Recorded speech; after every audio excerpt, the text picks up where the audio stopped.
¿Qué tal? Nuestro tema en esta ocasión es sobre el megacolon congénito, que también se conoce como enfermedad de Hirschsprung.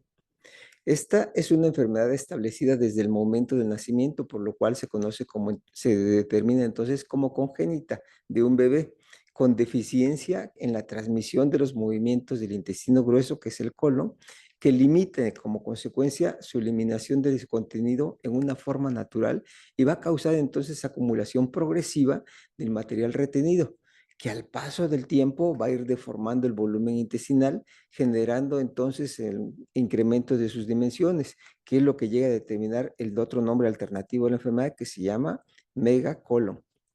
En forma histórica y aún en algunas comunidades donde no se conoce bien esta enfermedad, se va a caracterizar por la ausencia o escasez de las evacuaciones en los primeros días del recién nacido,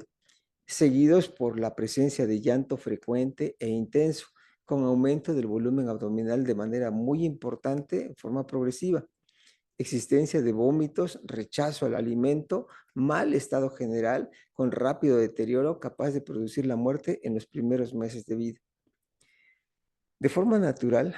todos los recién nacidos tienen acumulación en sus intestinos de un material conocido como meconio. Este está formado de productos de desechos del líquido amniótico, que es el que estuvieron tomando dentro del vientre materno, combinado con secreciones y células descamadas del interior del intestino.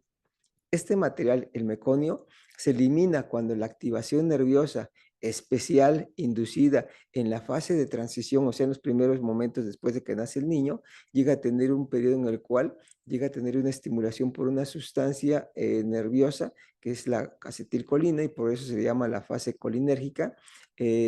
como la presencia del neurotransmisor abundante del sistema nervioso, y en este periodo se va a encargar, aparte de los datos de inducirle un poco de descanso y sueño, que también se llama fase de sueño, va a estimular en ese momento los movimientos intestinales por el envío de impulsos en dos vías. Una por la capa muscular y otra por vía de los nervios que se encuentran debajo de la capa mucosa,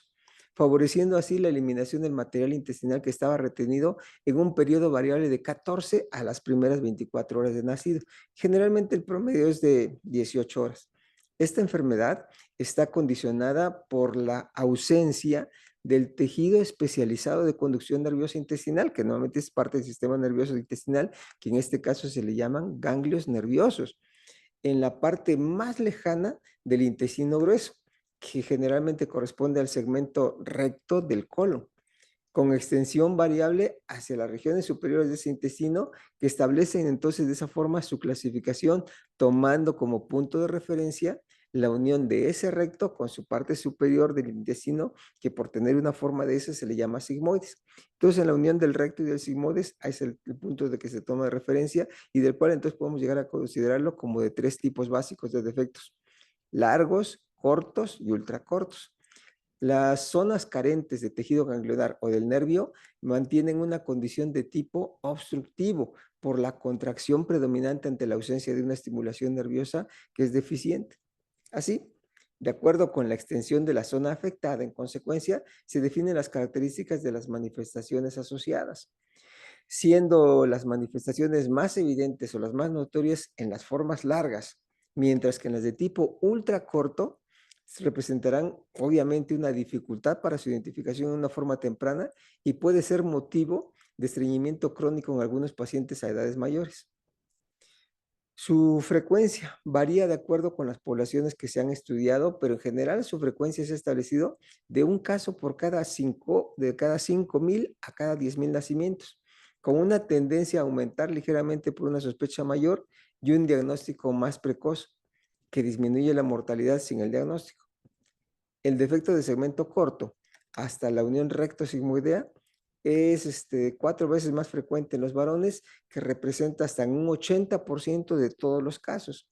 10% puede ser de tipo largo y el 8% solamente va a ser de forma ultracorta. Y el resto puede incluir la afectación más lejana. El antecedente familiar se identifica hasta en un 7%, que llega a ser hasta un 20% cuando el defecto es una forma de tipo largo. La transmisión de la enfermedad es bastante compleja e implica una herencia establecida por afección de varios genes, El hallar esta afección debe de inducir al médico a buscar otras alteraciones que puedan estar asociadas con esta enfermedad y ser también importantes para identificar para su manejo temprano. Su diagnóstico se efectúa en el 65% de los casos durante la etapa de recién nacido, esto es en el primer mes de vida, al considerar el antecedente de la ausencia de eliminación del meconio en las primeras 48 horas de vida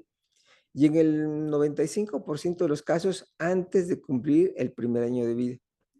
El síntoma principal que a todo familiar o personal médico nos tiene que hacer sospechar de la enfermedad es, ojo, el estreñimiento de una aparición temprana en un recién nacido que haya sido de término, o sea, que haya nacido en su tiempo normal.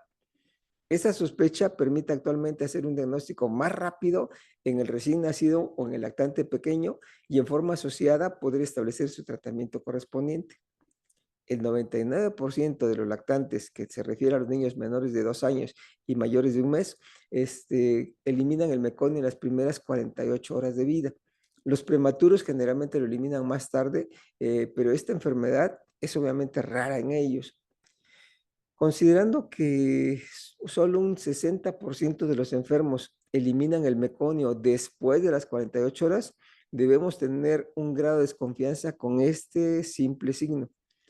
Los niños mayores del primer mes manifiestan con frecuencia datos comunes de una obstrucción intestinal, como son el crecimiento o distensión abdominal, además de la presencia de vómitos que son de coloración verdosa, que nos habla de un material de tipo biliar y como consecuencia una obstrucción que puede ser bastante importante para eliminar ese tipo de material, con la ausencia de las evacuaciones, obviamente. La inspección de la región anal y el estudio radiológico en una forma adicional por parte del médico le van a permitir orientar el cuadro de una forma más habitual hacia una obstrucción de tipo mecánico, pero sin incluir a esta enfermedad de otros procesos con alteración del tipo funcional también. Será el médico quien se encargue de descartar otras causas con manifestaciones similares, como pueden ser malformaciones intestinales, alteraciones hormonales o respuestas hormonales anormales o trastornos especiales del metabolismo. En ocasiones, el cuadro puede aparecer en forma diferente en los primeros días de vida, con mal estado general del bebé, fiebre, rechazo a su alimentación, manifestación de sensación de náuseas o bien la presencia de vómitos acompañados de un aumento progresivo abdominal, que esto en los niños más chiquitos o incluso prematuros puede llegar a desencadenar un cuadro que se llama enterocolitis, después de un estreñimiento que no llamó demasiado la atención, que produce que el intestino se vaya dilatando y disminuya con eso la cantidad de sangre a nivel de su pared abdominal, alterando así entonces la vitalidad de la superficie interna de la mucosa y la presencia o agregación de las bacterias con un riesgo elevado de perforación. Las dos condiciones previas permiten sospechar el padecimiento y atenderlo en una forma temprana. Si la alteración es ultra corta, que generalmente no llega a rectos sigmoides, el cuadro solo establecerá un estreñimiento moderado en los primeros días de vida, con eliminación un poco tardía del meconio, lo cual hace difícil sospechar la enfermedad y su diagnóstico se retrasará, al igual que obviamente también su tratamiento.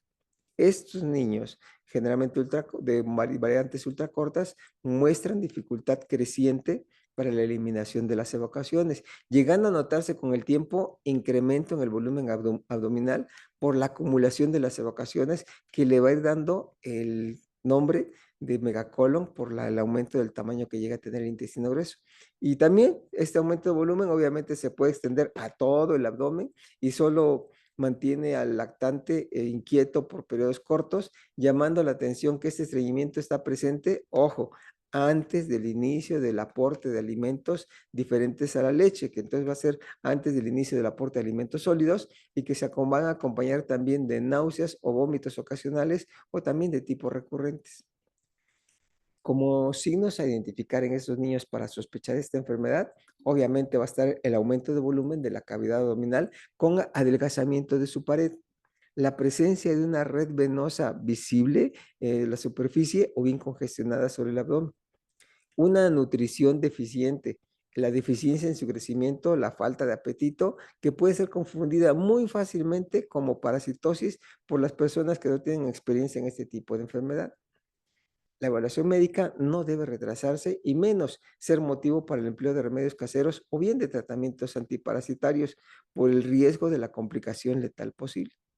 Debe ser revisado por el pediatra, neonatólogo y en especial, muy en especial, por el cirujano pediatra para su revisión clínica o con estudios de imagen o bien incluso, y lo mejor, con estudios de biopsia que normalmente se trata de sacar una muestra del tejido intestinal a través de un estudio con un endoscopio. Normalmente se toma una pequeña muestra de ahí del tejido intestinal que se manda a revisar al laboratorio para identificar cómo se encuentra la integridad del tejido nervioso, para definir así el cuadro y establecer entonces mejor su manejo. En los últimos tiempos, el desarrollo de las técnicas quirúrgicas junto con los cuidados perioperatorios han hecho descender la mortalidad y la morbilidad de la enfermedad,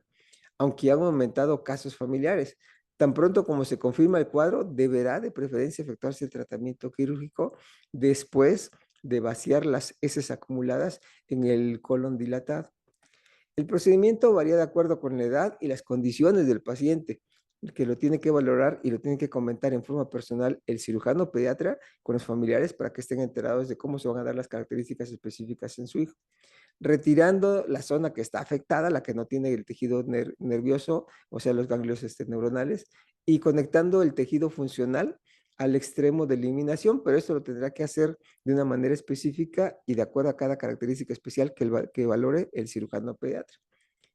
Es posible en más de la mitad de los casos la existencia de algunas complicaciones inmediatas o incluso tardías que establecen un pronóstico a valorar en su evolución y ameritan la evaluación periódica, logrando en su mayoría que en la vida adulta tengan una buena continencia fecal.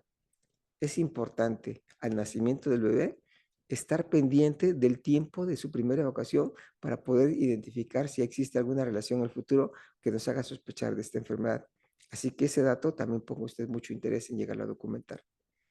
Bien, esperamos que el tema haya satisfecho sus dudas y que nuevamente si llega a tener algunas otras pueda platicarlas con su médico pediatra para que de otra manera también tenga usted explicación. Agradecemos y en un dado caso usted comparte este enlace con sus familiares a través de las redes sociales para dar esta información. No olviden de invitarlos a que se suscriban al canal y que acá activen su botón de notificaciones para tener el aviso de cuando se publiquen nuevos videos. De esta forma, agradezco su interés que ha mostrado a esta plática y espero contar con el interés propio para nuestro siguiente video. Hasta luego y muchas gracias.